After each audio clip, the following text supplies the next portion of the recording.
pemaparan yang sangat jelas ya tentang apa sih itu KTBUPM dan ini masuk juga kepada, produknya sendiri yaitu VCO. Nah tadi Bu Ria sudah menjelaskan, bagaimana KTBUPM ini sangat, menggunakan ya, memanfaatkan sumber daya alam ini seperti kelapa untuk, menghasilkan produk VCO yang tentunya akan menjadi berkat bagi banyak orang. Nah apa sih manfaat VCO itu ya? Nah ini akan dibahas lebih dalam lagi ya oleh Dokter Edi setelah ini, dan, eee, kita langsung masuk ya di dalam, sesi sesi pembahasan yang akan disampaikan oleh Dokter Edi. Kepada Dokter Edi, waktu dan layar, disilakan. Oh ya, sebelum Dokter Edi mau mulai nih, bisa Bapak Ibu kita kasih reaction dulu nih, tepuk tangan atau mungkin jempolnya bisa ya reaction-nya. Oke, terima kasih. Pak Dokter Edi disilakan. Ya, terima kasih Amel. Terima kasih teman-teman semua. Kita ketemu lagi di acara ini ya. Dan kali ini kita akan membahas satu topik yang penting banget nih menurut saya ya, yaitu mengenai kepikunan ya.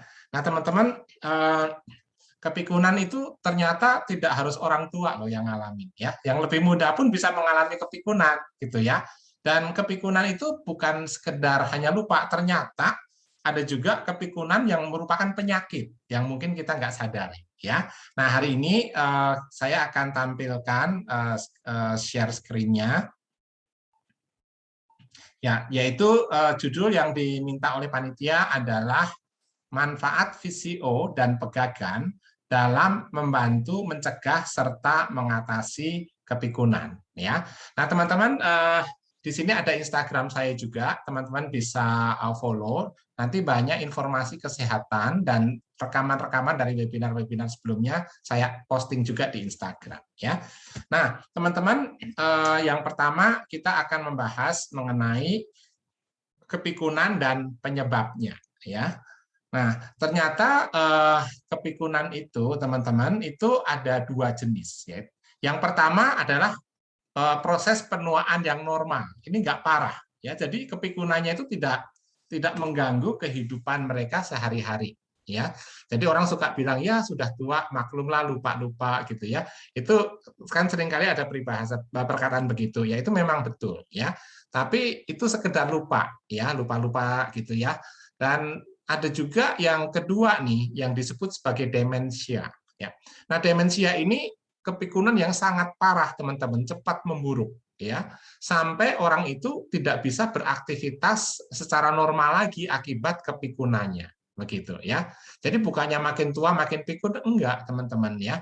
Nah, jadi kepikunan yang membuat seseorang sampai tidak bisa beraktivitas secara normal lagi itu disebut sebagai penyakit yang disebut dengan demensia ya. Nah, teman-teman, demensia itu ada dua jenis. Yang pertama disebut Alzheimer ya. Alzheimer ini disebabkan ada faktor genetik juga teman-teman ya. Meskipun tidak terlalu besar. Yang kedua, Alzheimer juga disebabkan karena radikal bebas ya atau polutan-polutan ya seperti makanan-makanan yang tinggi pestisidanya gitu ya. Polusi di lingkungan kita, sering mengkonsumsi obat-obatan yang tidak terukur atau yang harusnya diresepkan dia konsumsi semaunya gitu ya. Nah, itu bisa menghasilkan radikal bebas ya. Di samping itu orang-orang yang sering terpapar infeksi juga dalam tubuhnya banyak radikal bebas. Itu bisa memicu terjadinya Alzheimer ya. Yang kedua adalah jenis demensia yang disebabkan karena gangguan sirkulasi darah ke otak atau pembuluh darah otaknya itu tersumbat ya. Ini disebut sebagai demensia vaskuler. Vaskuler itu artinya pembuluh darah ya. Ada dua jenis ini ya. Nah, biasanya yang Alzheimer ini gejalanya akan lebih berat daripada demensia yang vaskuler. Nah, ini contoh demensia vaskuler ya. Ini terjadi penyempitan pembuluh darah, teman-teman ya. Ini misalnya kenapa ini bisa menyempit selain dari polutan atau radikal bebas tadi juga disebabkan untuk orang-orang yang kolesterolnya tinggi ya. Jadi kalau teman-teman yang kolesterolnya tinggi akan lebih mudah terkena demensia ya. Nah, sekarang kita akan mengenal demensia. Demensia adalah penyakit yang menyebabkan kematian sel otak lebih cepat dari biasanya. Nah, teman-teman, di tubuh kita sel itu selalu berganti, kecuali sel otak ya. Jadi kalau lihat kulit kita ya, kulit kita ini setiap 27 hari sekali itu kulitnya sudah berganti teman-teman dengan kulit yang baru. Memang kita nggak lihat pergantiannya ya. Sel darah kita itu berganti setiap 3 bulan akan muncul sel darah yang baru ya. Namun sel otak itu tidak demikian. Jumlah sel otak pada waktu kita lahir dengan jumlah sel otak yang ada pada orang dewasa itu jumlahnya sama, teman-teman. Ya, jadi kalau ada kerusakan sel otak, misalnya karena aliran darah tidak baik ya ke otak, sehingga banyak sel tidak mendapatkan cukup oksigen dan nutrisi, maka banyak sel yang mati. Itu tidak tumbuh lagi, teman-teman. Ya. Nah, meskipun sekarang ada penelitian yang mengatakan ternyata bisa ditumbuhkan lagi itu, tapi masih kontroversi. Nah, yang sekarang yang kita tahu sel otak itu ternyata setelah mati tidak bisa ditumbuhkan lagi, ya. Nah, demensia ini itu bukan bagian dari proses penuaan yang normal, ya. Jadi demensia itu tidak normal. Ini adalah satu penyakit, ya. Dan demensia menyebabkan kehilangan daya ingat, ya, dan menurunnya kemampuan intelektual dan bahkan perubahan kepribadian. Nah, pada demensia, penurunan daya ingat ini itu terjadi dimulai dari ingatan yang terdekat atau terakhir. Misalnya gini, dia lupa gitu ya, kemarin beli cabai nih ke pasar gitu ya. Terus cabenya taruh di mana ya gitu. Dia cari-cari lupa gitu ya, seperti itu ya. Tapi kalau orang itu ditanya lahirnya di kota mana, dia ingat, oh saya lahir di Kabanjahe misalnya gitu ya. Seperti itu. Jadi dia ingat tahun berapa, dia lahir tahun 1970 misalnya ya, dia ingat. Tapi yang cabai tidak ingat karena yang cabai itu yang kejadian yang terbaru itu dia tidak ingat. Kalau demensianya itu makin parah, nanti dia lama-lama lupa nih kejadian-kejadian yang sudah lama. Misalnya dia lupa dulu kuliah di mana, dia lupa ya, dan bahkan lahirnya di mana dia lupa. Terus dia juga lupa bahwa dia itu sudah punya anak gitu ya. Nama anaknya lupa ya. Jadi kalau ketemu anaknya misalnya, kamu siapa ya gitu ya, itu sudah lebih berat demensianya ya.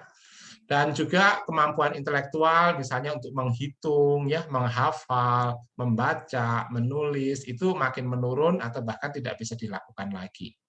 Dan demensia juga menyangkut perubahan kepribadian ya, misalnya dia menjadi mudah marah-marah ya, mudah curiga ya, perasaan paranoid seperti mau dibunuh misalnya gitu ya, dikasih makan ya, apa ini racun bukan gitu ya, dia curiga takut diracun dan sebagainya ya.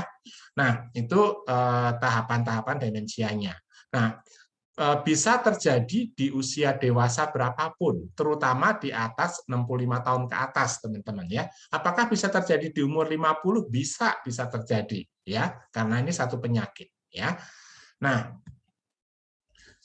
apa itu Alzheimer? Nah, kalau Alzheimer ini itu disebabkan satu protein namanya peptida beta amiloid ya. Nah, ini protein itu bisa mengendap teman-teman ya, mengendap pada sel-sel otak dan dinding pembuluh darah otak ya. Nah, jadi endapan protein peptida beta amiloid ini itu disebabkan oleh apa? Disebabkan oleh radikal bebas yang saya sebutkan tadi ya, dari polutan, dari pestisida dan sebagainya ya.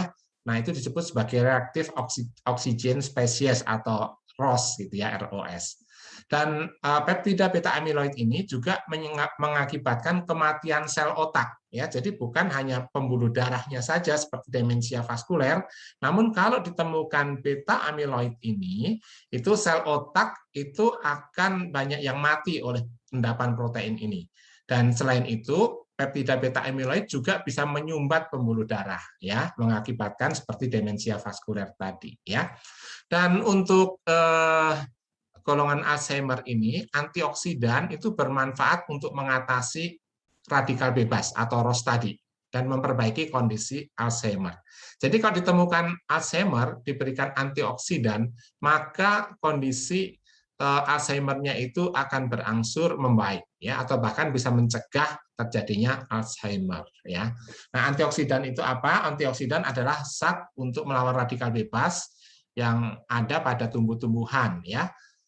Seperti misalnya pada pegagan ya, itu sangat kaya dengan antioksidan ya. Lemon itu juga kaya dengan antioksidan ya.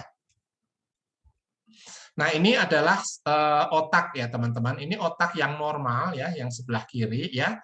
Ini otak yang terkena Alzheimer disease atau penyakit Alzheimer ya.